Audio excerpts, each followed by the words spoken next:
Alors, notre école, c'est 3 implantations. La toute première implantation, c'est ce que vous voyez dans la photo du haut.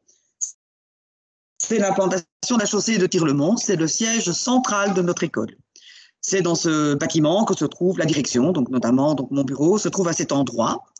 Ensuite, vous avez juste en dessous le bâtiment qu'on dit Casterman, du nom de l'architecte qui l'a construit à l'époque. Ce bâtiment est spécialement dédié aux élèves du premier degré. C'est vraiment important que vous compreniez que pour nous, c'est vraiment, il fait régner une vie familiale, en tout cas une poursuite un petit peu de l'enseignement primaire. Donc, essayez qu'il n'y ait pas une rupture totale entre le primaire et l'enseignement secondaire. Ça nous paraît vraiment essentiel. Et puis, vous avez donc sur la 3e photo, l'implantation de la chaussée de Hanu, où se trouvent les locaux, je dirais, un petit peu plus spécifiques, adaptés à des sections qui demandent évidemment plus d'infrastructures, comme les sections construction, les sections arts plastiques, les sections informatiques. Donc voilà, c'est important de savoir qu'en ayant 3 implantations, il y a toujours quelqu'un de l'équipe de direction sur les 3 implantations. Et en plus de cela, ça nous permet aussi d'avoir des petits groupes à visage très humain. Et donc d'avoir des écoles où nous connaissons nos élèves, ce qui me semble en tout cas très important. Voilà, notre projet d'établissement, c'est important d'en parler parce que nous essayons d'avoir une école, je viens de vous le dire, à visage humain, avec un premier degré, donc sur une implantation, ce qui permet le continuum pédagogique entre l'école primaire et l'école secondaire. La communication, le dialogue et le respect de chacun dans ses différences sont vraiment au centre de notre équipe. Je pense que c'est vraiment vers ça que nous voulons aller parce que je pense que c'est vraiment important que nous puissions en tout cas écouter, que ce soit les parents, que ce soit les collègues, que nous puissions dialoguer avec les élèves également et que chacun soit respecté dans ce qu'il est. La responsabilisation, l'autonomie et l'esprit critique, c'est ce que nous souhaitons pour tous nos élèves lorsqu'ils nous quittent en fin d'humanité. Pouvoir leur donner de l'autonomie, pouvoir travailler seul, parce qu'en fait c'est ça, l'école c'est un passage vers autre chose. L'esprit critique, pouvoir critiquer les décisions qui sont prises, pouvoir en tout cas avancer les arguments, parce que l'esprit critique ce n'est pas que critiquer, c'est aussi avancer des arguments, et aussi que chacun soit responsabilisé dans ses choix. Je pense que c'est vraiment important, je pense qu'avec les parents nous devons vraiment amener les jeunes à être des citoyens responsables par la suite. La valorisation de chacun au travers de l'exigence et de l'effort. Ben oui, toutes ces qualités, je dirais, pour après, pour l'au-delà, pour les années futures, ben bien sûr, ça demande des efforts, ça demande aussi une certaine exigence au niveau du travail, et ça, nous devons le apprendre, évidemment. Et ensuite, l'ouverture internationale, bien sûr, au travers de notre enseignement en immersion anglais. Vous avez entendu dans la vidéo, pour ceux qui étaient là, un de nos élèves qui s'exprime déjà en 5e de manière, on ne lui a pas du tout demandé de préparer un texte. Moi, j'avais un texte devant moi pour parler, lui n'en avait pas, et il s'est évidemment exprimé de manière, je vais dire, très correcte en anglais. Alors, l'organigramme du CEPES, donc mes collègues vont pouvoir se présenter, simplement vous dire un petit bonjour, ils auront l'occasion de parler par la suite. Donc, je ne me suis pas présentée tout à fait au début, donc, mais je suis Madame Ouin, je suis la directrice de l'école. Madame Devos, qui est ma directrice adjointe, elle peut dire bonjour si elle est là. Madame Devos. Je rebrancherai mon micro. Bonjour oui. à tous. Madame Van der Borg, notre chef d'atelier, qui est principalement donc, sur le site de la chaussée d'Hanu, mais nous travaillons en équipe, donc c'est vraiment important que vous la connaissiez également. Bonsoir à tous. Monsieur Smith, notre coordinateur pédagogique à mi-temps, puisqu'il a toujours un mi-temps de cours. Donc, Monsieur Smith, à vous. Bonjour, bonjour à tout le monde. Monsieur Hansen, c'est notre administrateur d'internat, donc qui, lui, gère l'internat, mais vous devez savoir aussi qu'il vient en support. Il nous arrive parfois, lorsque nous sommes peut-être parfois occupés d'une autre réunion, de lui dire, nous sommes partis, tu gères un petit peu aussi à l'externat, donc vous risquez peut-être, dans un moment ou un autre, de le rencontrer, en particulier si votre enfant est interne, bien entendu, mais aussi au travers de nos réunions et de nos activités, ou d'un rendez-vous avec un élève si nous n'avons pas la possibilité d'être présents, et il sera là. On essaie en tout cas qu'il y ait toujours quelqu'un pour vous recevoir dans l'école. C'est vraiment quelque chose d'important pour nous. Alors, bonsoir. Les outils... Pardon? Je disais bonsoir. Oui, monsieur Hansen, oh là là, quelle voix tout d'un coup. Alors, les outils de communication. Nous avons évidemment tous les outils de communication classiques, bien entendu. Le journal de classe, qui doit rester, bien sûr, un réel outil de communication entre les parents, entre les élèves, leurs professeurs et leur éducateur, parce que je vais en parler tout de suite. Le bulletin, qui cette année est un petit peu mouvementé, puisque les années depuis 2 ans sont un petit peu particulières, mais non, lorsque l'année se passe dans une année tout à fait, je veux dire, traditionnelle, il y a 3 périodes pour les élèves de première et une session d'examen en juin. Les réunions de parents, en première, nous avons une réunion de parents dès la fin du mois de septembre. Enfin, je dis la fin, c'est même le 20 septembre, qui permet en tout cas aux parents de rencontrer les professeurs de première. Nous essayons surtout de ne pas changer d'enseignant le minimum possible entre le début du mois de septembre et le changement d'horaire que nous avons tous connu quand nous étions élèves et que vous avez sans doute connu aussi, du mois d'octobre. Nous estimons qu'il est important que pour les élèves de première, les équipes pédagogiques soient stables. Et ensuite, voilà, un personnage très important. Pour les premières, c'est Madame Van Grieken, je crois qu'elle est là, elle va pouvoir peut-être vous dire bonjour. Bonsoir à tous. Voilà, qui est donc l'éducateur de référence. Elle s'occupe uniquement des élèves de première. Donc elle a donc les élèves qui sont à sa charge, ils sont au même étage que son bureau. Son bureau est l'étude, ce qui permet à vos enfants d'avoir des études en petits groupes. C'est vraiment une priorité d'avoir cette personne de contact pour vous. C'est par exemple elle qui le matin va vous téléphoner en vous disant ou attention, vous envoyez un petit mail ou un petit SMS, votre enfant n'est pas à l'école et c'est normal si vous n'avez pas prévenu. C'est vraiment important d'avoir toujours quelqu'un à qui vous puissiez vous adresser et qui vous renseignera, qui vous dira où est votre enfant et ce qui se passe avec votre enfant. C'est vraiment une priorité pour nous en tout cas et ça continue jusqu'à la réto, cet éducateur de référence. C'est vraiment le lien entre l'élève, les parents, la direction. C'est vraiment la personne qui connaît le mieux, en tout cas, ses élèves dans l'école, en dehors des professeurs, bien évidemment. Les courriers à domicile et les emails, donc ça, bien sûr, comme dans toute communication classique. Les rendez-vous avec l'équipe pédagogique, nous avons une équipe qui est particulièrement disponible. Donc, en dehors des visites des parents, il n'y a pas de problème pour prendre un rendez-vous. Il suffit évidemment que ça agrée les deux. Mais n'hésitez pas, il vaut mieux que nous puissions gérer un problème s'il y en a un au départ, plutôt que d'attendre et de devoir évidemment agir dans un problème beaucoup plus important.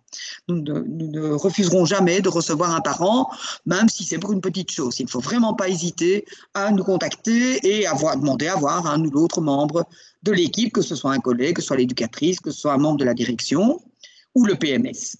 Les délégués de classe, donc ça c'est Madame De Vos évidemment qui gère les délégués d'élèves. Et donc ces délégués de classe que nous retrouvons au conseil de participation où vous trouvez des parents. Nous devons le réélire d'ailleurs. Donc vous trouvez des parents, vous trouvez des membres du personnel éducatif, enseignants donc, et des élèves. C'est vraiment important ce conseil de participation. Ce sont 2 à 3 moments dans l'année où on peut se rencontrer avec divers représentants de l'école. Le site internet sur lequel vous trouverez les grilles horaires, vous trouverez les infos, je dirais, plus classiques. Et ensuite, la page Facebook, CP Jodion officiel, et le compte Instagram, vous trouverez plus des photos. Et surtout, vous trouverez la vie quotidienne de l'école plus. Donc, les petits messages au jour le jour, les activités qui ont eu lieu. Donc voilà, c'est vraiment la valorisation du travail des élèves. Donc voilà, c'est vraiment un outil aussi de communication, même si c'est un outil, vous pouvez y poser des questions, il y a le Messenger qui vous permet de répondre. Mais surtout, depuis cette année et l'année dernière déjà, nous avons dû évidemment évoluer dans notre communication. Il était impossible avec la crise Covid-19 de continuer dans le même état d'esprit. Et donc la province du Brabant-Wallon, donc notre pouvoir organisateur, nous a permis donc d'avoir une plateforme informatique en ligne pour communiquer avec nos élèves. Cette plateforme, c'est Teams.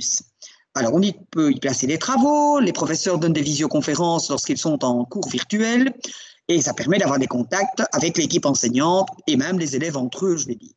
Donc, c'est vraiment important de pouvoir donc utiliser cette plateforme. Chaque année, nous formons nos élèves, évidemment, mais je vais y revenir.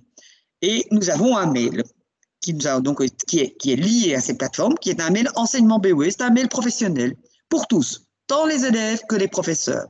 Tant que les personnes travaillent donc, dans l'école, donc tant les élèves que les professeurs également, ils ont ce mail enseignement BOE qui permet de communiquer de manière professionnelle.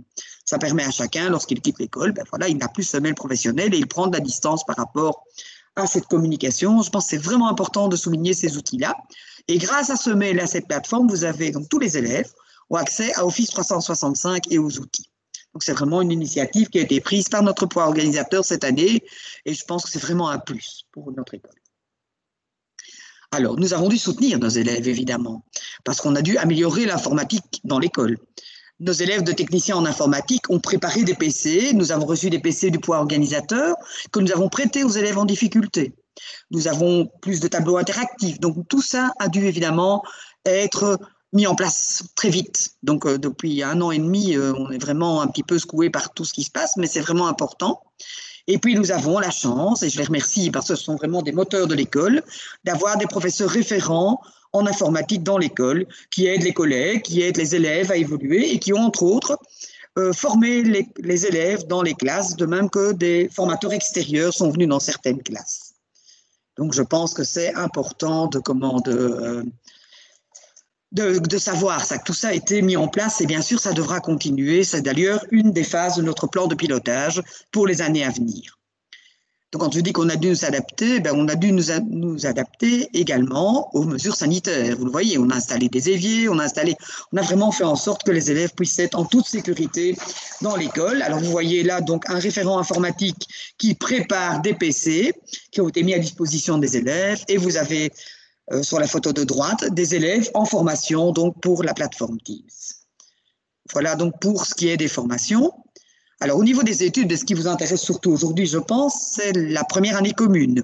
Alors, dans cette première année commune, je vais vous donner donc la grille horaire, qui est une grille horaire tout à fait classique que vous trouverez partout dans l'enseignement officiel. Donc, je dis dans l'enseignement officiel, l'enseignement confessionnel, c'est un petit peu différent, mais donc, à part la religion morale, qui est un choix des parents à 1 heure par semaine, donc religion morale ou philosophie et citoyenneté.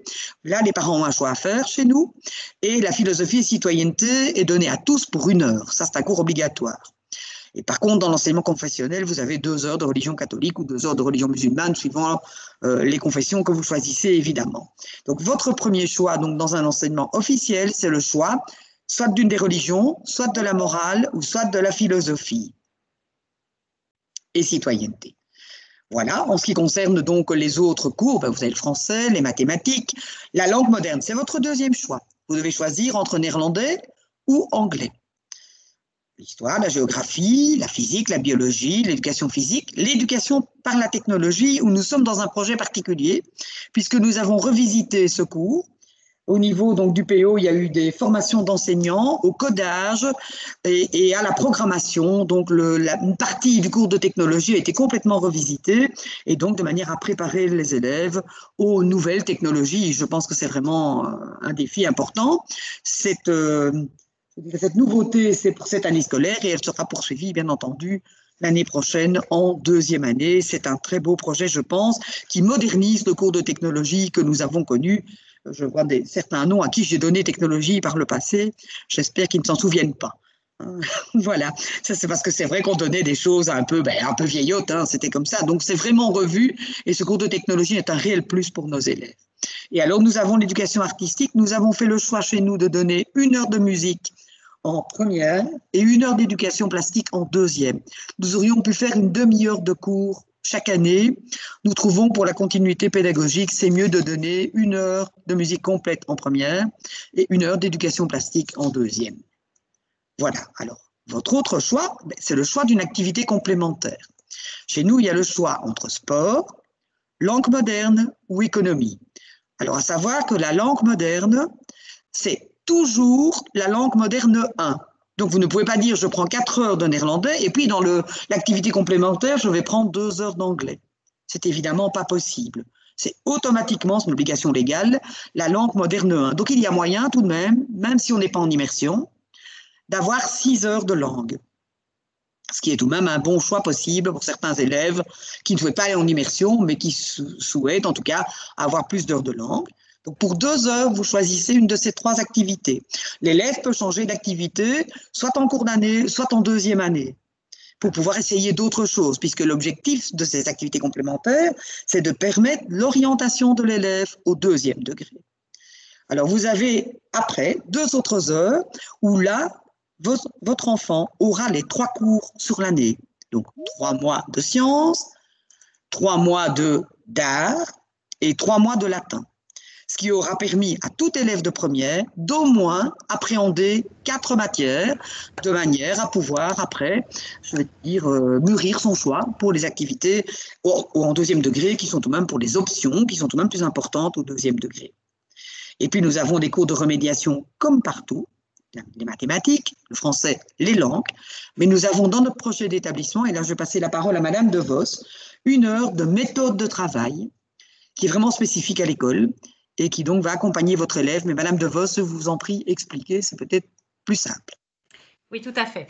Donc, les apprentissages de vos enfants s'inscrivent dans une continuité pédagogique avec l'enseignement fondamental, ce qui justifie des heures de remédiation et une méthode de travail à la grille horaire. Alors, cette méthode de travail, elle sert à quoi? Eh bien, un suivi un meilleur suivi, une meilleure adaptation par rapport à l'école primaire. Donc, comme vous le savez, votre enfant, il a 1, 2, peut-être 3 professeurs. Ici, il en a beaucoup plus. Donc, la méthode de travail change un petit peu afin de le soutenir et de le préparer et que ce passage se passe au mieux. Eh bien, il y a des heures de méthode de travail qui se sont inscrites à la grille horaire. Les remédiations, elles servent à pallier aux éventuelles lacunes qui pourraient s'installer durant l'année ou qui se sont installées même en primaire. Et donc, pour pallier à ces éventuelles lacunes, il y a des heures de remédiation. Voilà, merci. Si vous avez des questions, nous y viendrons. Nous vous laisserons la parole. Nous demanderons aux collègues qui donnent les différentes matières de vous répondre, bien entendu, sur les questions bien spécifiques. Donc voilà pour ce cours de méthode de travail. Et puis nous avons évidemment, on vous en a parlé déjà tantôt, nous avons donc la remédiation anglais. Nous avons l'immersion anglais, pardon, la remédiation, je suis partie sur votre suite, madame. Donc l'immersion anglais, qui est évidemment en place chez nous depuis 5 ans. Donc, nos premiers élèves inscrits en immersion, donc se trouvent aujourd'hui en 5e générale. Donc, c'est exactement la même grille donc, que celle de l'enseignement hors immersion, si ce n'est que la langue moderne 1, forcément, vous n'avez pas le choix, c'est forcément l'anglais. Le cours d'histoire se donne également en anglais, ainsi que le cours de géographie. Donc, il y a 8 heures d'anglais données dans cette première année d'immersion. C'est la même chose en 2e année. Ensuite, vous avez la possibilité d'amener l'élève à 10 heures d'immersion si vous prenez l'atelier de conversation anglais. Donc ça, c'est un cours spécifique aux élèves d'immersion. Ou alors, vous n'êtes pas obligé, votre enfant reste avec 8 heures et vous prenez une des 2 autres activités. Sur le fait que les activités complémentaires ne sont pas des cours en plus. C'est une autre manière d'appréhender la matière. Ce sont des exercices plus de conversation, de pratique, de jeu. Et donc, ça permet en tout cas à l'élève d'appréhender les matières. Mais ce n'est pas parce qu'on a suivi sport en première qu'on ne peut pas aller en économie en 3e générale si après on a eu l'occasion d'aller de tester l'économie et que ça nous plaît mieux. Donc, le but de ces activités, c'est vraiment que l'élève puisse choisir par la suite. C'est vraiment l'objectif premier. Et alors, vous avez également les remédiations et la méthode de travail, bien entendu, qui nous semble particulièrement importante. Nous organisons également la 2e commune, évidemment, et ensuite, si votre enfant réussit en 2e commune, il obtient son certificat du 1er degré. Il peut alors choisir n'importe quelle option au niveau d'une 3e et n'importe quel type d'enseignement. Du général, du technique de transition, du technique de qualification et du professionnel. Donc, vous avez là une possibilité pour votre enfant qui est ouverte à toutes les sections, à tous les choix qu'il veut faire. Par contre, si votre enfant ne réussit pas son CE1D au terme de la 2e année commune, il devra ensuite suivre une 2e dite complémentaire. Cette 2e complémentaire, je ne vais pas vous détailler la grille, je pense que ce n'est pas l'objectif aujourd'hui, mais cette 2e complémentaire permet aux élèves de réappréhender les matières importantes. Donc, il y a des heures de soutien en français, en mathématiques, en langue, qui permettent en tout cas à l'élève de retravailler les matières du CE1D. Alors, au terme de cette 2e année, soit il réussit le CE1D et il peut aller dans n'importe quelle 3e année, comme un élève qui a son CE1D en 2e commune. Si par contre, il ne réussit pas son CE1D, il sera orienté vers un type d'enseignement par le conseil de classe. Voilà, donc c'est important tout de même de connaître ce processus, c'est-à-dire que l'enfant ne peut faire que 3 ans au 1er degré. Ensuite, nous avons le 1er degré différencié réservé aux élèves qui n'ont pas de CEB. Ce 1er degré différencié, c'est une première diff où l'élève représente au terme de cette première diff le CEB. S'il le réussit, il réintègre le degré commun et il va dans une première commune. Si par contre il n'a pas son CEB, il poursuit une 2e différenciée au terme de laquelle il représentera à nouveau le CEB. Donc l'élève a 3 possibilités soit en primaire, soit en première div, soit en deuxième div, de présenter le CEB au terme du premier degré. Voilà. Alors, la grille, je vais la passer rapidement, mais si vous jetez un petit coup d'œil, vous allez voir tout de suite que le nombre d'heures de français est plus important, le nombre d'heures de mathématiques également, de même que les matières donc, du CEB sont travaillées. Il n'y a que 2 heures de langue, et en fait, ce sont des institutrices, pour la majorité, qui donnent cours donc, dans ces premières différenciées, parce qu'en fait, le but est évidemment de préparer le CEB à nouveau. Donc, c'est vraiment spécifique à ce type d'enseignement.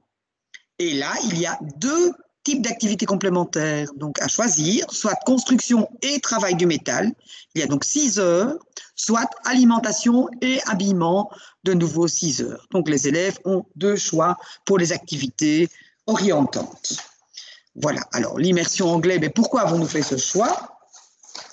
Nous avons fait ce choix parce que vraiment, il nous semble important d'ouvrir notre école vers un aspect international. En tout cas, on se rend compte que de plus en plus l'anglais est utilisé dans les études supérieures et donc ça nous semble évidemment important que les élèves puissent appréhender cette langue. Également parce que nous avons souvent des élèves donc, au niveau de l'internat qui viennent de Bruxelles et qui ont déjà beaucoup appréhendé cette langue au primaire. Et donc nous nous rendons compte qu'il y a une réelle demande. En plus de cela, nos 2 collègues sur Jodogne proposent l'immersion en néerlandais, qui est autre. Donc voilà, je trouvais vraiment que c'était important. C'est important de mettre, quelle que soit l'immersion d'ailleurs, l'élève en condition de communication, qu'il puisse évidemment donc, apprendre à parler, à communiquer. Donc l'anglais est appréhendé différemment. Ça, Madame Wilmot pourra vous en parler par la suite si vous avez des questions. Et Monsieur Baudouin, j'ai vu qu'il était là également, des questions là-dessus. Donc c'est vraiment pour que l'élève puisse directement et le plus rapidement possible s'exprimer dans la langue. Donc voilà. L'utiliser l'anglais, donc comme je viens de vous le dire, dans un cadre naturel, donc d'abord peut-être plus de l'oral, mais en tout cas pour arriver au terme de C1D, bien sûr, à pouvoir appréhender les matières de la même manière, évidemment. Promouvoir la flexibilité intellectuelle, ça il est prouvé par toutes les études que apprendre les langues aide l'élève à être flexible au niveau intellectuel et promouvoir les compétences analytiques. Donc c'est évidemment aussi important pour les études scientifiques. Alors, pour qui? Je pense qu'il faut déjà au départ tout de même une maîtrise correcte du français, une bonne maîtrise du français pour les élèves qui font ce choix de l'immersion anglais. Ensuite, des motivations personnelles à apprendre les langues. Il faut tout de même que votre enfant aime tout de même les langues. Il en a eu un petit peu à l'école primaire. Il faut tout de même se rendre compte que s'il n'aime vraiment pas les langues, il ne faut évidemment pas le mettre en immersion anglais, ni en immersion néerlandais d'ailleurs. Mais en tout cas, essayez vraiment de voir si votre enfant appréhende vraiment ça. Et après le premier degré, chez nous, on peut poursuivre dans l'enseignement général et technique de transition dans toutes les options existantes. Donc, ça ouvre donc pas mal de portes par la suite pour pouvoir poursuivre en immersion. Voilà. Alors, nous avons un projet qui nous tient vraiment à cœur au niveau donc, des premières communes. C'est le parrainage. Donc, depuis quelques années, un système de parrainage a été mis en place entre les élèves d'agents d'éducation, donc notre section éducateur, et les élèves de première année. Madame De Vos, s'il vous plaît. Oui, tout à fait. Donc, ce système de parrainage, effectivement, comme Madame Moire vient de le dire, entre un élève de 6e agent d'éducation qui sont les futurs éducateurs. Alors, donc, un élève de 6e parraine un élève de première pour permettre la meilleure intégration possible dans notre école. Donc, il y a toute une série d'activités qui va se faire avec les parrains et les élèves de première. Alors, il faut savoir que les parrains se trouvent sur l'implantation également du Casterman. Donc, comme vous le savez, les premières et les deuxièmes se trouvent dans un bâtiment à part des autres implantations pour avoir une petite structure un petit peu comme en primaire. Et donc, il y a également les élèves d'agents d'éducation qui se trouvent là sur place, ce qui permet évidemment de bons contacts entre le parrain et l'élève de première. Alors, dans le cadre du parrainage, il y a de nombreuses activités qui sont organisées. Mais d'abord, la rencontre. Donc, la première chose, c'est la rencontre. Alors, en temps normal, hors année Covid, il y a un voyage qui se fait, une journée, voilà, peu importe, en Belgique, afin de pouvoir se rencontrer. Bon, ici, on a dû adapter. Il faut savoir qu'on a une super équipe de professeurs et qui arrivent à s'adapter même au Covid. Et donc, ils ont réinventé ce parrainage cette année. Ça s'est fait donc en interne, avec toutes les mesures sanitaires nécessaires, avec une chasse au trésor.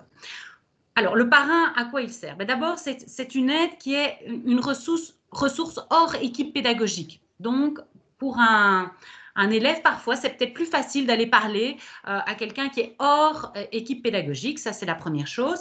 La deuxième chose, c'est un soutien scolaire, une aide scolaire pour se retrouver dans les infrastructures, au niveau du journal de classe, les documents, etc.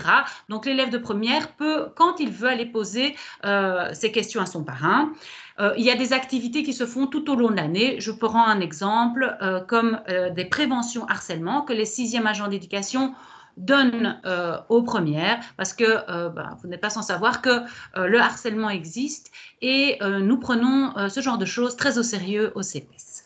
Voilà, Madame Ouar, je vous laisse pour la suite. Oui, mais donc voilà, maintenant, après le premier degré, qu'est-ce que votre enfant peut faire au CPS? Il a évidemment beaucoup de choix. Et je pense que c'est important de le dire parce que on peut vraiment donc trouver sa voie, je vais dire, dans différentes sections, notamment dans l'enseignement général de transition, donc tout ce qu'il y a de plus classique, évidemment, les latines, les scientifiques, les langues modernes, les sciences économiques et la section sciences humaines, sciences sociales. Et là, j'insiste évidemment parce que c'est une section un peu particulière qui n'existe pas partout, où il n'y a que 2 heures de mathématiques. Par contre, il y a 8 heures d'options, 4 heures d'histoire et 4 heures de sciences sociales. C'est une section qui peut plaire, je vois quelques anciens élèves dans les invités, qui peut plaire aux élèves qui n'aiment pas les maths. Et oui, ça existe, hein. En tout cas pour moi, prof de maths, ça me fait toujours un petit peu, mais bon, voilà, je pense que c'est vrai, c'est un excellent choix pour pouvoir se diversifier au niveau de l'enseignement général. Voilà. C'est une section qui a vraiment un contenu au niveau des cours de sciences sociales et d'histoire, qui a vraiment un contenu, et ce ne sont pas du tout pour autant des études qui sont moins faciles, c'est des études différentes. Et donc, c'est vraiment, ça reste de l'enseignement général, bien sûr, tout à fait. Et donc, toutes ces sections sont accessibles également en immersion anglais. C'est également le cas pour nos sections techniques de transition, qui sont également possibles en immersion anglais. Alors, aujourd'hui, nous avons dans l'école les sports-études, tennis et basket. Nous proposerons l'année prochaine, mais ça doit encore être approuvé par les autorités demain, en conseil de zone. Donc, le football l'année prochaine, le TTR informatique au 2e degré, ce que nous n'avions pas, en tout cas aujourd'hui, et les sciences industrielles au 2e et au 3e degré en construction travaux publics. Nous avons une section construction professionnelle, mais nous pensons qu'il est intéressant, en tout cas, d'offrir une section construction travaux publics qui pourrait amener les élèves à des études plus complexes dans l'enseignement supérieur et dans l'enseignement quasi donc général, puisque le technique de transition, c'est de l'enseignement général. Les élèves vont cours, c'est le même programme, les élèves vont cours en même temps. La seule différence, c'est que la langue moderne 2 est remplacée par des options. Donc, les élèves n'ont pas les 2 langues modernes. Et en dehors de cela, les cours de mathématiques sont des cours à 4 heures, les cours de français se donnent parfois même en même temps, les classes sont souvent regroupées, c'est souvent chez nous langue moderne et TTR, mais en fonction du nombre d'élèves, évidemment. Et donc, nous avons donc vraiment, je tiens à souligner que c'est vraiment, donc, évidemment, toutes ces sections donnent le CESS au terme de la 6e, bien entendu. Donc, le certificat d'enseignement secondaire supérieur. Je vais donner la parole à Madame Van der Borg qui va pouvoir vous parler de l'enseignement technique de qualification. Donc voilà, les poursuites des études au CPS peuvent aussi se diriger vers l'enseignement technique de qualification. Alors nous proposons au 2e degré l'enseignement artistique qui se décline en art plastique au 3e degré. Technicien en informatique également au 3e degré, technique sociale au D2 et qui deviendra donc agent, agent d'éducation, pardon, au 3e degré, gestion en 3 et 4 et technicien en comptabilité en 5e et 6e. Alors, il faut savoir que l'enseignement technique de qualification, donc pour toutes ces sections-là, à la fin de la 6e, les élèves auront le certificat d'enseignement secondaire supérieur, donc le CESS, qui leur donnera accès évidemment aux études supérieures qu'ils désirent. Donc voilà. Alors, nous proposons également un enseignement professionnel de qualification dans différents secteurs, notamment le secteur de la construction, avec la construction gros œuvres et les maçons, dans les services aux personnes, avec les services sociaux, les aides familiales en 5e et 6e, et une 7e année aide-soignante. Également dans le secteur industrie, l'électricité et donc les électriciens installateurs. Également une 7e année en installation et réparation de petits électroménagers. Alors, en professionnel, donc à la fin de la 6e année, les élèves auront un certificat d'études et un CQ de 6e professionnel. Et pour les 7e années, donc dans les 3 secteurs, il existe une 7e année qui conduit également au CESS. Donc voilà moi. Merci, oui, oui, merci. Et alors, bon, il y a un peu d'autres choses dont on souhaite vous parler, mais on est presque à la fin. Donc, les activités parascolaires, on a le mercredi après-midi, il y en a sur le temps de midi. Certains collègues, de manière, je veux dire, même bénévole, font donc des activités, préparation aux Olympiades de maths. Bon, il y a eu un club théâtre qui, pour le moment, n'a plus vraiment lieu, puisque bon, on n'a pas de possibilité de représentation. Il y avait un club théâtre en anglais l'année passée qui avait démarré. Nous avons aussi du sport. Le mercredi après-midi, donc il y a toute une série d'activités organisées que votre enfant peut évidemment suivre. Il y a l'amicale de l'école et je tiens à souligner donc elle nous aide énormément. Elle organise des événements bien entendu, mais surtout elle vient en aide aux élèves en difficulté. C'est peut-être important de le souligner. Il y a les centres cybermédias, il y en a un sur chacune des implantations, ce qui permet à votre enfant en tout cas d'avoir des locaux accessibles et aux professeurs de pouvoir donner des cours dans ces locaux-là.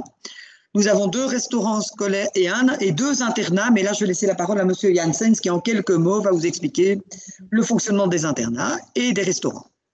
Oui, merci Madame la directrice. Donc voilà, effectivement, nous avons la chance d'avoir 2 restaurants scolaires où des cuisiniers responsables font donc des plats, transforment toute la nourriture en plats, en excellents plats d'ailleurs. Voilà, entrée, plat, dessert ou bien des snacks parce que bon, on a remarqué que on pouvait vraiment faire plaisir aux élèves en préparant certains snacks, genre, par exemple, le mardi, il y a des cornets de pâtes, le jeudi, on fait des pizzas baguettes maison ou les traditionnelles frites le vendredi, bien entendu. Hein. Donc voilà, vos enfants ont la possibilité quand même de s'alimenter, soit avec vos tartines, soit avec des repas chauds. Alors, concernant les internats, effectivement, nous avons 2 implantations. Et ça, pourquoi? Mais c'est un plus, car vos enfants seront dans l'internat de l'Ardoisière, donc sur le site de la chaussée de Terlemont, donc à 2 minutes à pied des classes. Et c'est un petit comité en fait, hein, grâce à ces 2 implantations. Donc à l'Ardoisière, il y a le premier degré, donc les premières et les deuxièmes, et le 2e degré, les 3e et 4e. Donc c'est vraiment des petits comités, donc les éducateurs d'internat, voire des professeurs ou même les centres PMS peuvent intervenir dans le cas de problèmes, de difficultés beaucoup plus facilement. Voilà, madame. Merci. Donc, peut-être compléter aussi, dire que les élèves ont une possibilité de sandwich tous les jours également de la semaine, quand les cuisines fonctionnent évidemment pas pour le moment en temps de pandémie. Et donc, voilà. Et puis, nous avons la chance d'avoir le centre PMS dans nos locaux. Le PMS qui a une permanence sur chacune des implantations, donc il ne faut pas avoir peur d'avoir recours à eux. Ils nous aident également pour l'orientation des élèves. Nous avons une très très bonne collaboration avec le centre PMS et nous avons la chance d'avoir le centre de médecine scolaire qui n'est pas très loin de chez nous, qui est je dirais dans le patrimoine proche. Et en fait, ça nous a permis, en tout cas durant la pandémie, d'avoir des contacts très rapide avec le PSE et une excellente collaboration dans le cadre de problématiques évidemment liées au Covid. Pour le moment, c'est particulièrement intéressant. C'est bien aussi quand les élèves ont la visite médicale, puisqu'en fait, ils se rendent à la visite médicale quasiment dans nos murs, quoi. Donc, il n'y a quasiment pas de déplacement. Voilà, je pense qu'on vous a brossé un portrait un peu complet de l'école. Donc, les inscriptions, je vous le rappelle, ont lieu à partir du 1er février.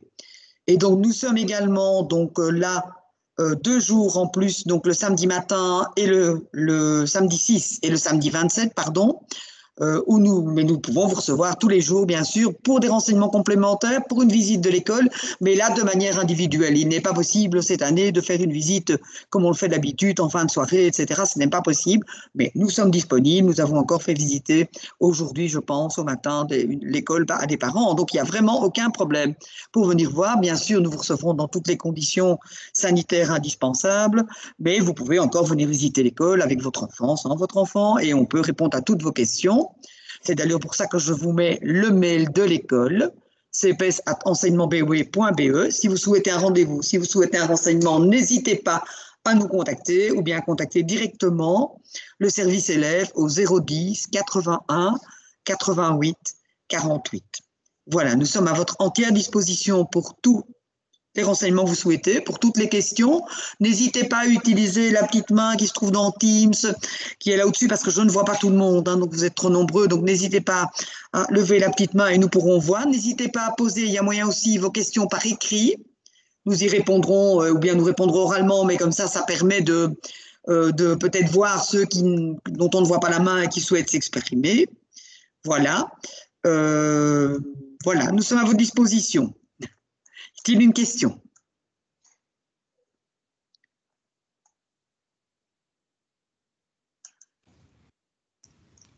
Oui, bonjour. Florquin, oui, je vous écoute. Oui, bonjour, oui.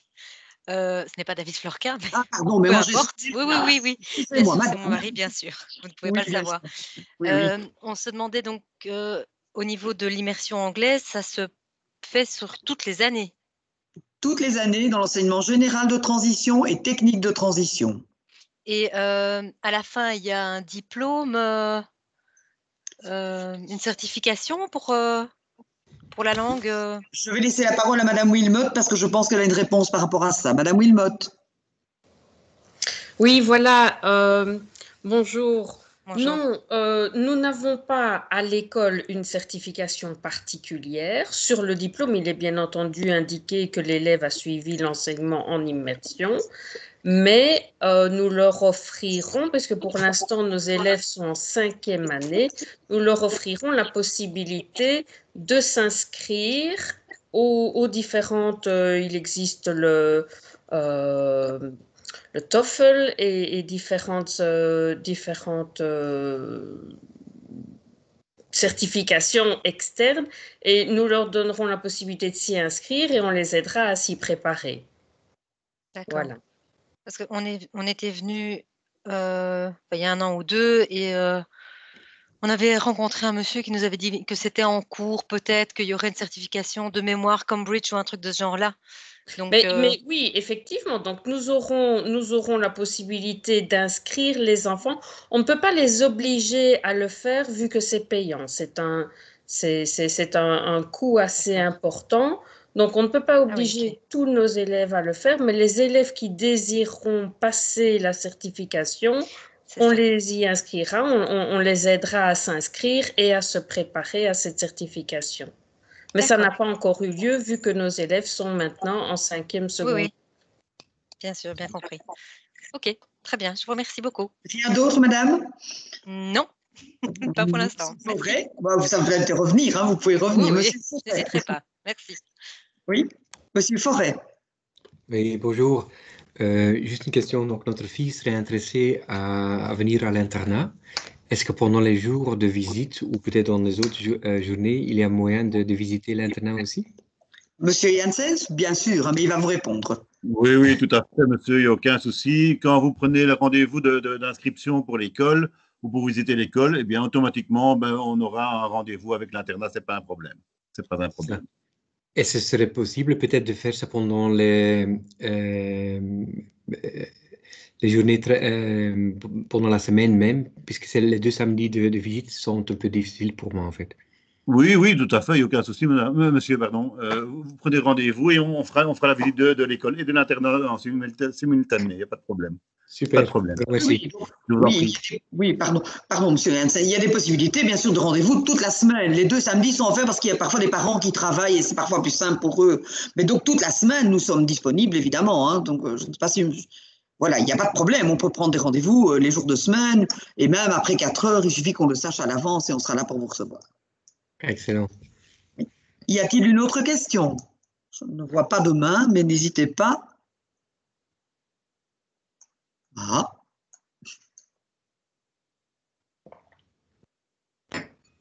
Nous avons été beaucoup trop clairs, madame la directrice. Je ne sais pas, oui. Personne? Non.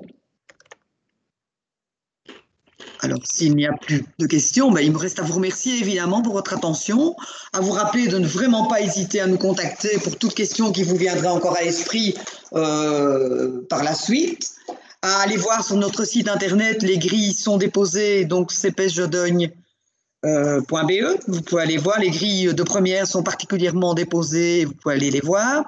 N'hésitez pas aussi à aller voir notre page Facebook parce que ça permet tout de même de ressentir, en tout cas, et de voir la vie de l'école. Je pense que c'est important pour tout le monde. Voilà, je vous remercie en tout cas pour votre présence et je vous souhaite une excellente soirée. Voilà, merci beaucoup. Ah, merci. Merci à vous. Merci. Voilà, bonne soirée à tous. Au revoir, bonne soirée. soirée.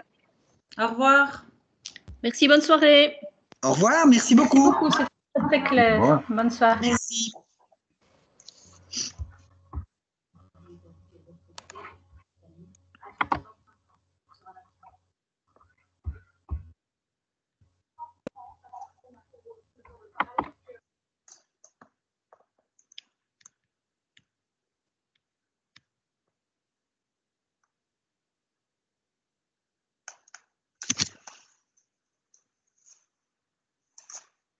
Nous ne sommes plus que 7. Monsieur Bourdan, vous êtes toujours là? C'est lui qui doit fermer, hein, je pense. Isabelle, tu m'entends? Oui, je ne suis pas certaine qu'il soit là, mais je peux fermer. J'attendrai que tout le monde se soit déconnecté pour fermer. Je vois que Monsieur Rochefort est venu nous dire bonjour, bien sûr. Il n'y a plus que nous, hein. Je vois qu'il y a pas. Monsieur Rochefort, bonjour. Il ne nous entend pas? Il est pourtant connecté, hein? Bonjour, bonjour. Bonjour, bien. J'étais en train d'écrire belle présentation, mais vous m'avez interrompu, donc je n'ai pas su l'écrire. Ah, oh, c'est pas moi, c'est Isabelle hein, qui gère la partie écrite, donc c'est elle. Hein. Je n'ai rien supprimé. Hein.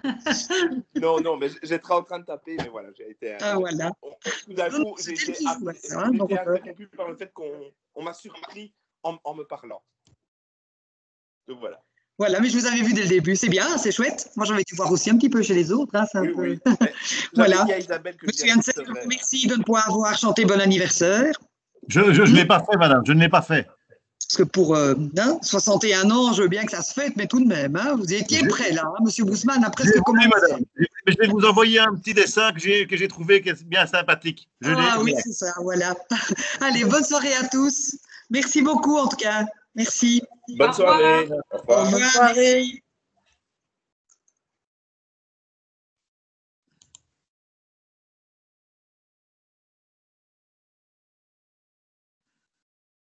Madame De Vos, au plaisir. Hein. À demain.